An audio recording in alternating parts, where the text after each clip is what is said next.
Ceux qui n'espèrent pas nous rencontrer disent: que Dieu ne nous envoie-t-il des anges ou ne se manifeste-t-il lui-même à notre regard?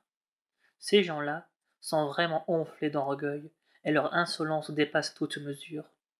Mais le jour où ils verront réellement les anges ne sera pas un jour faste pour les criminels qui s'écrieront: désormais, le paradis est inaccessible pour nous, car toutes les œuvres qu'ils auront pu accomplir seront par nous réduites en poussière.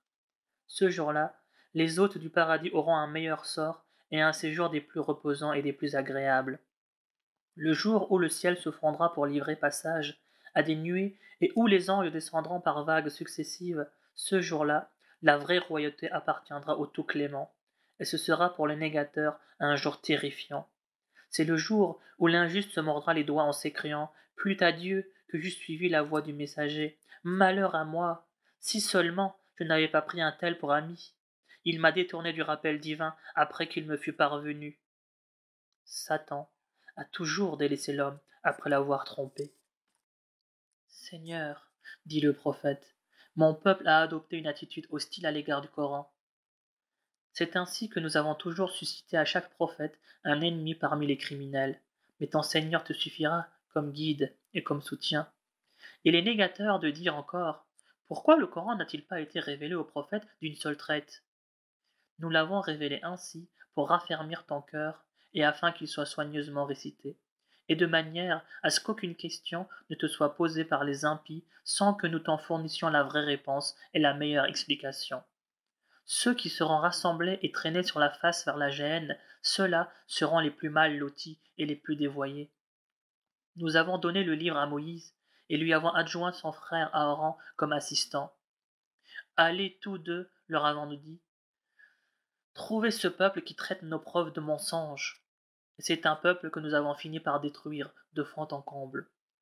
Ce fut aussi le cas du peuple de Noé qui avait traité nos messagers d'imposteurs et que nous avons englouti, faisant de lui un exemple à méditer par les autres hommes, car nous réservons toujours un châtiment douloureux au peuple pervers. Et il en fut de même des Had, des Tamoud, des habitants d'Arras et de nombreuses générations intermédiaires. À tous ces peuples, nous avions proposé, mais en vain, des exemples édifiants. Aussi, les avons-nous tous exterminés? Les infidèles sont pourtant passés près de la cité qu'une pluie funeste avait détruite. Ne l'ont-ils donc pas vue? Oh, que si! Mais ils ne s'attendent pas à être ressuscités un jour. Quand ils te voient, ils ne manquent pas de tourner en dérision. Est-ce cet individu-là, disent-ils, que Dieu a envoyé comme prophète? Il a bien failli nous égarer loin de nos divinités. N'était-ce l'attachement résolu que nous avions pour elle? Cependant, ils verront bien, quand ils seront en face du châtiment, qui aura été le plus éloigné du droit chemin. N'as-tu pas vu celui qui prend sa passion pour une divinité? Serais-tu disposé à en être le garant? Estimes-tu que la plupart de ces gens entendent, comprennent? En vérité, leur niveau ne dépasse pas celui des bestiaux, ou plutôt, ils sont plus égarés encore. As-tu remarqué comment ton Seigneur est en l'ombre? Il l'aurait assurément fait immobile, s'il l'avait voulu. Nous faisons du soleil un guide pour elle, puis nous en rétrécissons le champ avec douceur pour la ramener vers nous. C'est Dieu qui étend sur vous la nuit comme un voile, qui vous envoie le sommeil comme un instant de repos, et qui fait du jour un retour à la vie. C'est lui qui envoie les vents comme signe précurseur de sa grâce. Après quoi, nous faisons tomber une eau pure du ciel, par laquelle nous faisons revivre les terres mortes et abreuver les multitudes de bêtes et de gens que nous avons créés. Nous la répartissons de tous côtés parmi eux, afin qu'ils se souviennent de nous, mais la plupart des hommes ne veulent point se départir de leur ingratitude. Si nous l'avions voulu, nous aurions envoyé un messager à chaque cité pour l'avertir. Ne cède donc pas aux infidèles, que ce Coran te serve à les combattre avec vigueur. C'est Dieu qui fait confluer les deux mers, dont l'une est douce et agréable, l'autre est salée et saumâtre. Entre les deux, il a établi une zone intermédiaire et une barrière infranchissable. C'est lui qui, de l'eau, a créé les êtres humains qu'il a unis par la parenté et l'alliance. Ton Seigneur est omnipotent. Pourtant, ils adorent en dehors de Dieu ce qui ne peut ni leur être utile ni leur nuire. C'est ainsi que l'impie se fait toujours l'auxiliaire des ennemis de ton Seigneur. Nous ne t'avons envoyé qu'à titre de porteur de bonnes nouvelles et d'avertisseur. Dis-leur, je ne vous réclame pour cela nul salaire, et je n'ai d'autre ambition que de vous voir prendre la voie qui mène vers votre Seigneur. Mets ta confiance dans le vivant, l'immortel. Célèbre ses louanges, car il connaît mieux que quiconque les péchés de ses créatures. C'est lui qui a créé en 6 jours les cieux, la terre et les espaces interstellaires, qui s'est ensuite établi sur son trône. Il est le miséricordieux. Interroge sur lui un connaisseur en la matière. Quand on leur dit « Prosternez-vous devant le miséricordieux », ils objectent « Qui est le miséricordieux ? Allons-nous, sur ton ordre, nous prosterner devant n'importe qui ?» Et cela ne fait qu'accroître leur répulsion. Béni soit celui qui a mis des constellations dans le ciel et y a placé un luminaire et une lune qui éclairent. C'est lui qui fait alterner le jour et la nuit pour celui qui veut s'en souvenir ou qui veut rendre grâce à son Seigneur.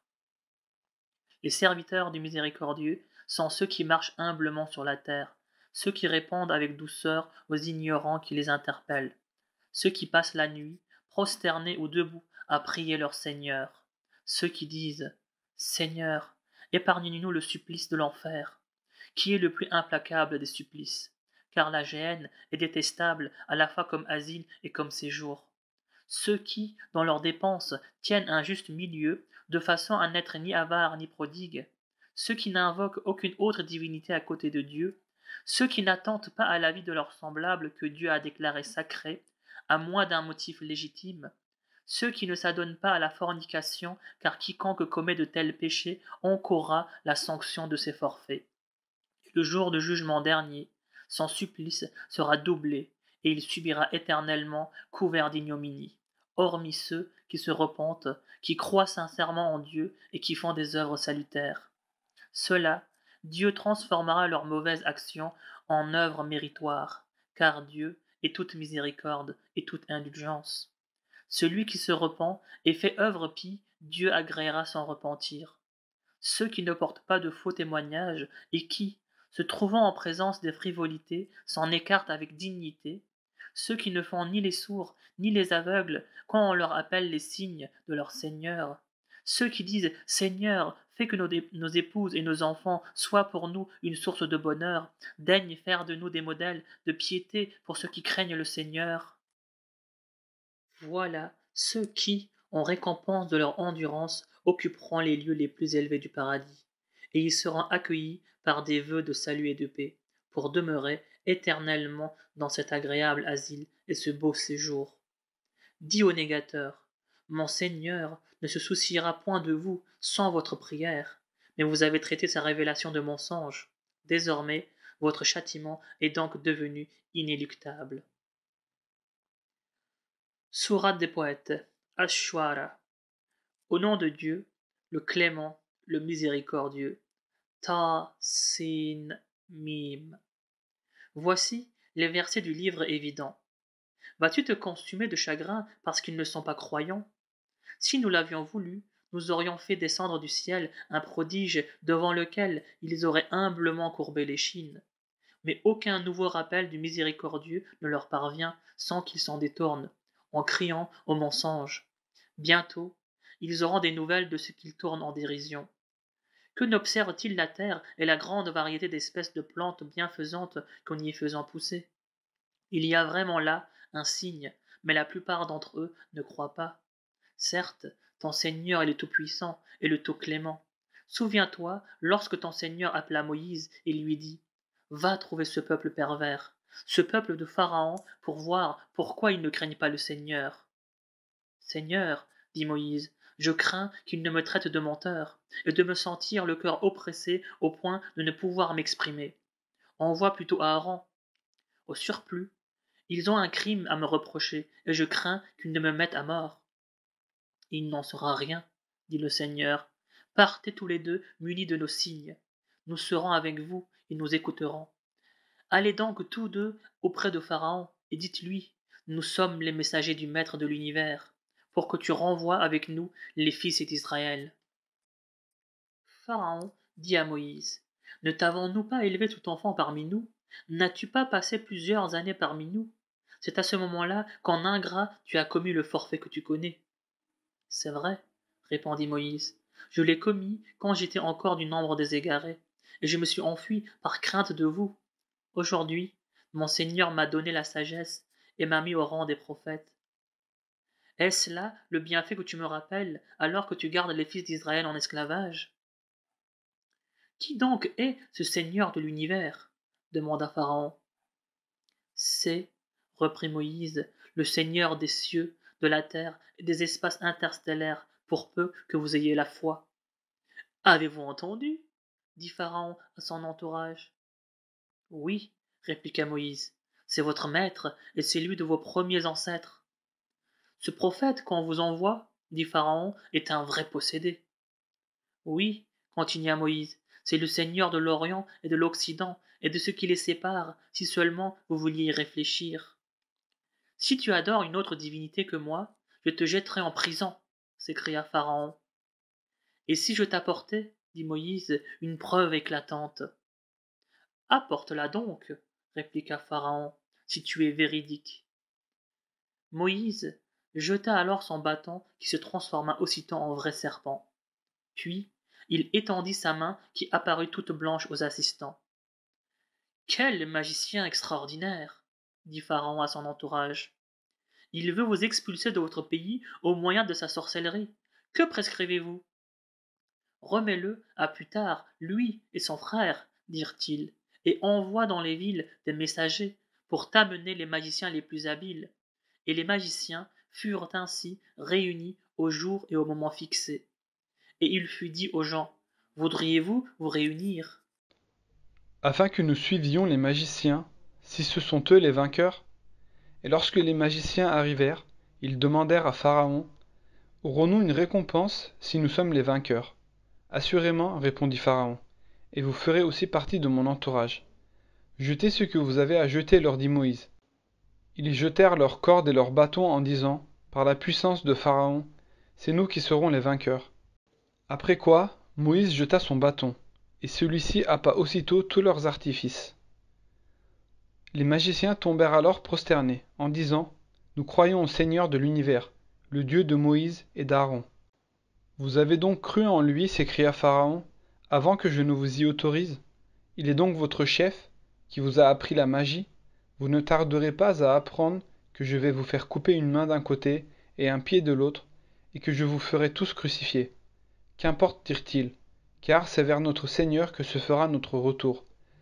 Nous souhaitons qu'il nous pardonne nos péchés pour avoir été les premiers à nous convertir. Nous révélâmes alors à Moïse de partir de nuit avec nos serviteurs et l'avertîmes qu'il serait poursuivi. Pharaon dépêcha des envoyés dans toutes les villes pour proclamer « Ils ne sont en fait qu'une bande peu nombreuse, qui nous ont créé bien des difficultés, mais nous sommes tous sur nos gardes. » C'est ainsi que nous poussâmes Pharaon et les siens à quitter leurs jardins et leurs sources, leurs trésors et leurs résidences somptueuses. Ainsi en fut-il, et nous donnâmes tout cela en héritage aux fils d'Israël. Au lever du jour, Pharaon et les siens se lancèrent à leur poursuite. Et lorsque les deux groupes furent en vue l'un de l'autre, les compagnons de Moïse s'écrièrent, nous allons être rejoints. Il n'en est rien, fit Moïse. Mon Seigneur est avec moi, il me guidera. Nous ordonnâmes alors à Moïse de frapper la mer avec son bâton, et aussitôt, les flots se fendirent en deux, formant de chaque côté comme une énorme montagne. Puis, après y avoir attiré Pharaon et son armée, nous sauvâmes Moïse et les siens, et engloutîmes leurs ennemis. Il y a là sûrement un enseignement, mais la plupart des hommes ne sont pas croyants. En vérité, ton Seigneur est le Tout-Puissant et le Tout-Clément. Raconte-leur aussi l'histoire d'Abraham, qui demanda un jour à son père et à son peuple, qu'adorez-vous là? Nous adorons, dirent-ils, des idoles auxquelles nous exprimons en permanence notre attachement. Vous entendent-elles, dit Abraham, quand vous les invoquez? Vous sont-elles utiles, ou peuvent-elles vous nuire? Non, répondirent-ils, mais c'est ainsi que nous avons vu agir nos pères. Sachez, dit Abraham, que les idoles que vous adorez, et qu'adoraient vos lointains ancêtres, sont mes ennemis, car il n'est pour moi qu'un seul Dieu, celui de l'univers. C'est lui qui m'a créé et qui me dirige. C'est lui qui me nourrit et étanche ma soif. C'est lui qui me guérit quand j'ai mal. C'est lui qui me fera mourir et qui me ressuscitera. Et c'est de lui que j'espère l'absolution de mes péchés le jour du jugement dernier. Seigneur, accorde-moi la sagesse et place-moi au nombre des saints. Fais que je laisse la réputation d'un homme sincère pour les générations futures. Fais que je sois parmi les héritiers du jardin des délices. Accorde ton pardon à mon père, qui était du nombre des égarés, et ne me couvre pas d'opprobre le jour où ils seront ressuscités, au jour où ni richesse ni enfants ne seront d'aucune utilité, sauf pour celui qui viendra à Dieu avec un cœur saint. Ce jour-là, le paradis sera rapproché des vertueux, et l'enfer sera exposé aux réprouvés, et à qui il sera dit: Où sont ceux que vous adoriez en dehors de Dieu? Peuvent-ils vous porter secours ou se secourir eux-mêmes? Ils y seront précipités, eux et leurs idoles, ainsi que tous ceux qui avaient pris Satan pour conseiller. Et se querellant dans l'enfer, ils diront: Par Dieu, nous étions dans un égarement manifeste, quand nous vous mettions sur le même pied d'égalité que le Maître de l'univers. Ce ne sont que des criminels qui nous ont induits en erreur. Et aujourd'hui, nous n'avons plus ni intercesseur, ni ami sincère. Si au moins nous pouvions revenir sur terre pour y être du nombre des croyants. Il y a assurément en cela un enseignement, mais la plupart d'entre eux ne sont pas croyants. En vérité, ton Seigneur est le puissant et le compatissant. Le peuple de Noé a aussi traité les prophètes d'imposteurs, et lorsque leur frère Noé leur dit: Ne craindrez-vous pas Dieu? Je viens à vous en messager digne de confiance. Craignez donc Dieu et obéissez-moi. Je ne vous réclame aucun salaire. Je n'attends ma récompense que du Maître de l'univers. Craignez donc Dieu et obéissez-moi. Allons-nous te croire, répondirent-ils, alors que tu n'as été suivi que par la lie du peuple? Pouvais-je savoir, dit Noé, ce que ces gens faisaient auparavant? Ils n'ont de compte à rendre qu'à Dieu. Pourriez-vous le comprendre? De plus, ce n'est pas moi qui repousserai les croyants, n'étant moi-même qu'un avertisseur chargé de transmettre clairement le message. Ô Noé, lui dit-on, si tu ne cesses pas tes prêches, tu seras à coup sûr lapidé. Seigneur, dit Noé, mon peuple me traite d'imposteur. Tranche clairement entre eux et moi, et sauve-moi ainsi que les croyants qui me suivent. Nous le sauvâmes, lui et ses partisans, dans l'arche pleinement chargée, et nous submergeâmes tous les autres. Il y a là sûrement un enseignement, mais la plupart des hommes ne sont pas croyants. En vérité, ton Seigneur est tout-puissant, tout compatissant. Les Hades accusèrent aussi les prophètes d'imposture, et lorsque leur frère Houd leur dit: Ne craindrez-vous pas le Seigneur? Je viens vers vous en messager digne de confiance. Craignez donc Dieu et obéissez-moi. Je ne vous réclame aucun salaire, je n'attends ma récompense que du Maître de l'univers. Construirez-vous sur chaque colline un pavillon pour vos plaisirs frivoles? Vous doterez-vous de monuments dans l'espoir de vous rendre immortels? Quand vous employez la violence, vous en usez sans mesure.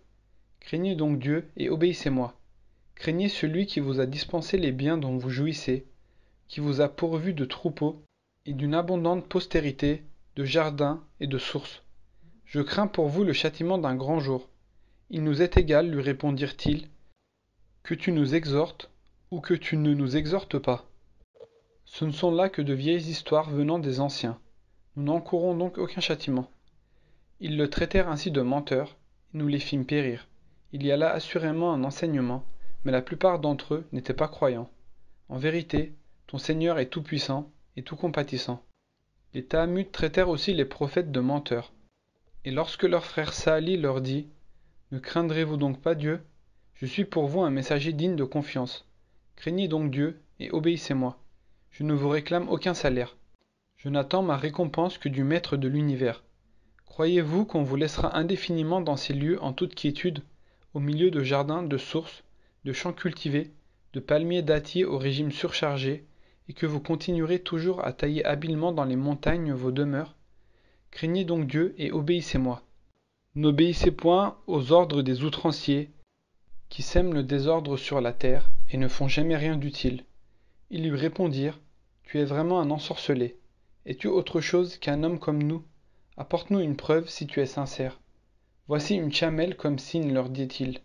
Elle aura sa part d'eau un jour, et vous, la vôtre, un autre jour. Ne lui faites aucun mal, sans quoi le châtiment d'un grand jour s'abattra sur vous. Or, ils l'égorgèrent, et eurent le lendemain à s'en repentir, car le châtiment ne tarda pas à les saisir. Il y a là assurément un signe, mais la plupart d'entre eux n'étaient pas croyants. En vérité, ton Seigneur est tout-puissant et tout compatissant. Le peuple de Lot, lui aussi traita les prophètes d'imposteurs. Lorsque leur frère Lot leur dit: Pourquoi ne craignez-vous pas le Seigneur? Je suis pour vous un messager digne de confiance. Craignez Dieu et obéissez-moi. Je ne vous réclame aucun salaire, car je n'attends ma récompense que du Maître de l'univers. Pourquoi choisissez-vous les mâles parmi les humains pour assouvir vos désirs, en délaissant vos épouses que Dieu a créées pour vous? Vous êtes vraiment un peuple pervers. Ô Lot, lui répondirent-ils, si tu ne cesses pas tes admonitions, tu seras expulsé à coup sûr. J'ai en horreur, dit Lot, ce que vous faites. Seigneur, préserve-moi, ainsi que les miens, de leur turpitude. Nous le sauvâmes alors, lui et toute sa famille, excepté une vieille femme qui fut parmi les exterminés. Et nous anéantîmes ensuite tous les autres, en faisant fondre sur eux une pluie de pierres, et quelle est funeste la pluie destinée à ceux qu'on avait en vain avertis. Il y a là assurément un enseignement, mais la plupart d'entre eux n'étaient pas croyants. En vérité, ton Seigneur est le Tout-Puissant et le Tout-Compatissant. Les habitants d'Al-Haïka ont également traité les prophètes d'imposteurs. Lorsque Shuaïb leur dit « Pourquoi ne craignez-vous pas le Seigneur? Je suis pour vous un messager digne de confiance. Craignez Dieu et obéissez-moi. Je ne vous réclame aucun salaire, car je n'attends ma récompense que du Maître de l'univers. Donnez la pleine mesure, ne soyez pas des fraudeurs. Utilisez une balance exacte dans vos pesées. Ne lésez pas vos semblables dans leurs biens, et ne semez pas, en corrupteur, le mal sur la terre. Craignez celui qui vous a créé, vous et les générations antérieures. Ils lui répondirent, tu es vraiment un ensorcelé. Es-tu autre chose qu'un homme comme nous? Nous sommes persuadés que tu n'es qu'un menteur. Fais donc tomber sur nous un fragment du ciel si tu es sincère. Shuaïb leur dit alors, c'est mon Seigneur qui est le mieux renseigné de ce que vous faites. Mais ils continuèrent à le traiter d'imposteur. Aussi furent-ils saisis par le châtiment du jour de la nuée, et ce fut le châtiment terrible du grand jour. Il y avait bien là un enseignement, mais la plupart d'entre eux étaient incrédules. En vérité, ton Seigneur est le Tout-Puissant et le Tout-Compatissant. En vérité, ce Coran est une révélation émanant du Maître de l'univers, que l'Esprit fidèle est venu déposer en ton cœur, pour que tu sois du nombre des avertisseurs. C'est une révélation en langue arabe claire, qui se trouvait déjà énoncée dans les anciennes Écritures. N'est-ce pas une preuve pour eux que les docteurs du peuple d'Israël en étaient instruits, si nous l'avions révélé à un prophète de langue étrangère, et qu'il le leur eût récité, ils n'y auraient certainement pas cru. C'est ainsi que nous faisons pénétrer le doute dans le cœur des criminels. Certes, ils n'y croiront pas tant qu'ils ne seront pas en face du châtiment douloureux qui les attend, et qui fondra sur eux à l'improviste au moment où ils s'y attendront le moins. Alors ils s'écrieront, pouvons-nous bénéficier d'un délai? Comment donc? Ne sont-ils plus si pressés de voir arriver notre supplice? En admettant que nous leur permettions de jouir de la vie terrestre quelques années encore, et qu'ensuite le châtiment qu'on leur annonçait viendrait les surprendre, à quoi leur aurait servi cette jouissance éphémère?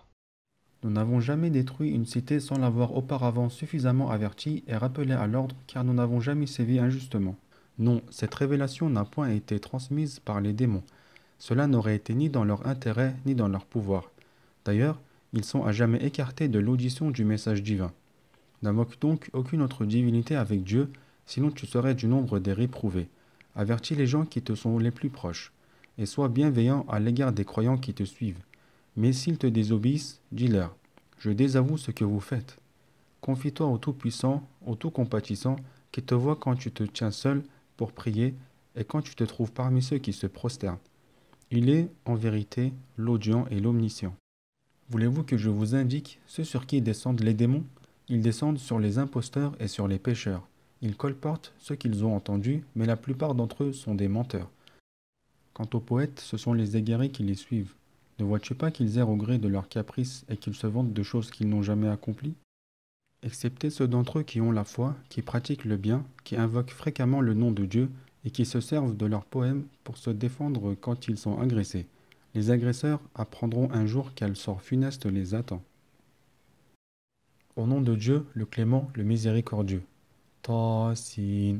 Ce sont là les versets du Coran, ceux d'un livre à la clarté limpide, qui constitue une bonne direction et une heureuse nouvelle pour les croyants qui observent la salat, s'acquittent de la zakat et ont foi en la vie future.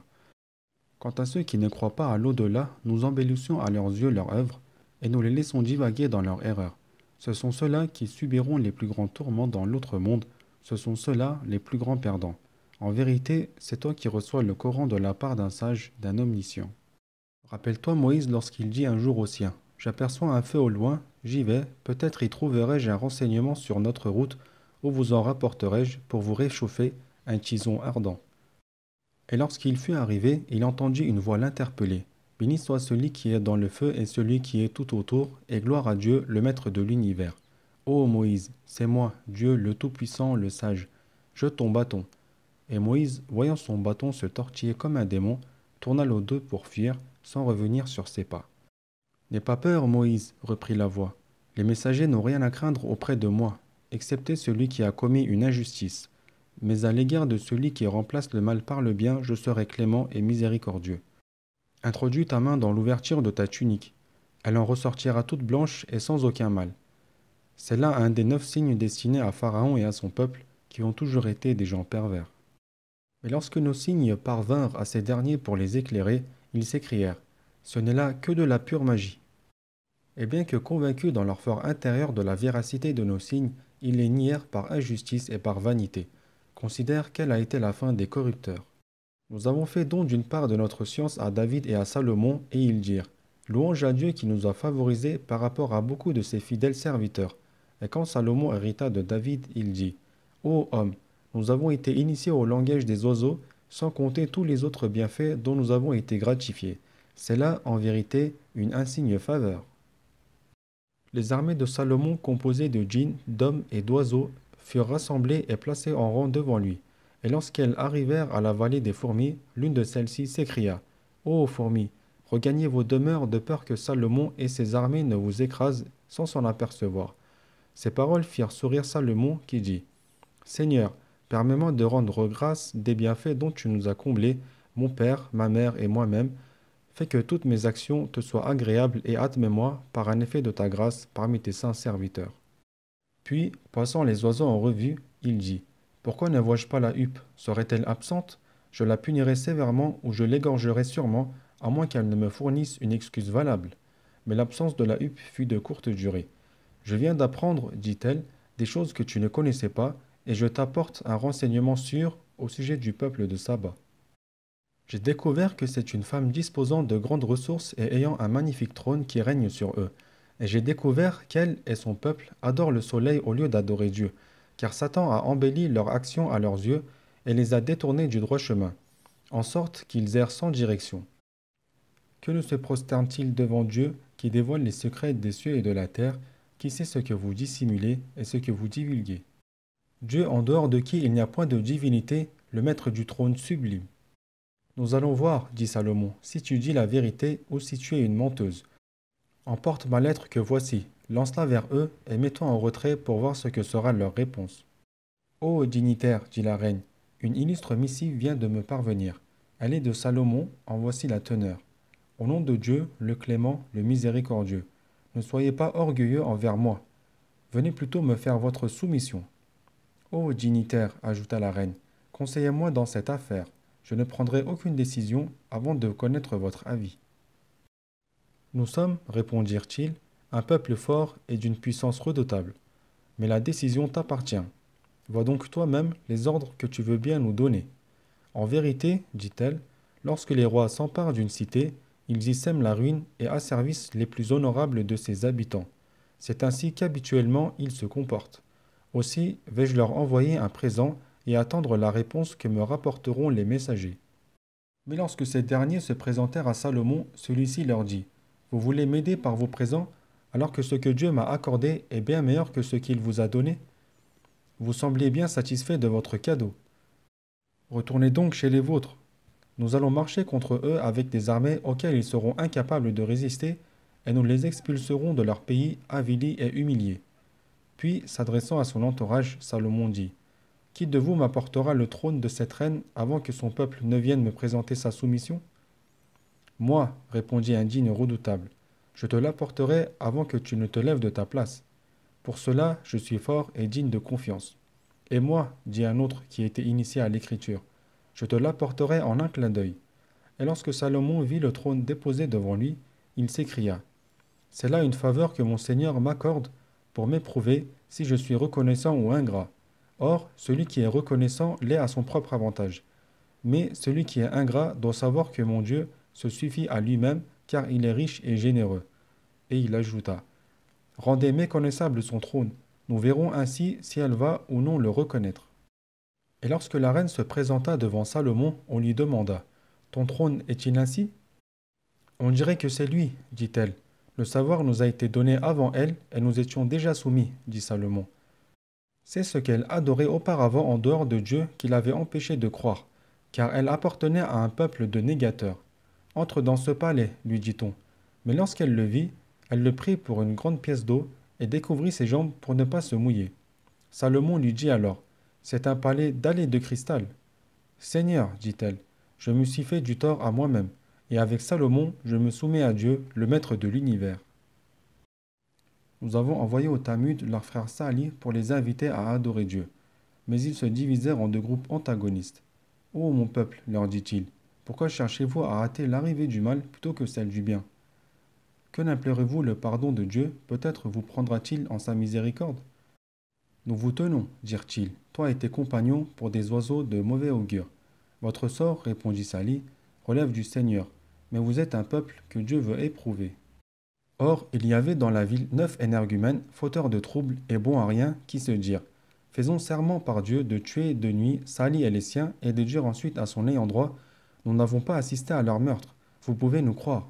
Ce fut là le stratagème qu'ils avaient ourdi et que nous avions déjoué sans qu'ils s'en rendissent compte. Considère quelle a été la fin de leur stratagème, car nous les fîmes périr, eux et leur peuple, jusqu'au dernier. Et voilà leur demeure à jamais déserte en raison de leurs méfaits. N'y a-t-il pas là un signe pour ceux qui savent réfléchir? Nous sauvâmes cependant ceux qui avaient cru et qui craignaient Dieu. Rappelle-toi aussi Lot qui avait dit à son peuple, comment pouvez-vous vous livrer sciemment à une telle infamie, en vous adressant à des hommes plutôt qu'à des femmes pour assouvir vos désirs? Vous êtes vraiment un peuple barbare.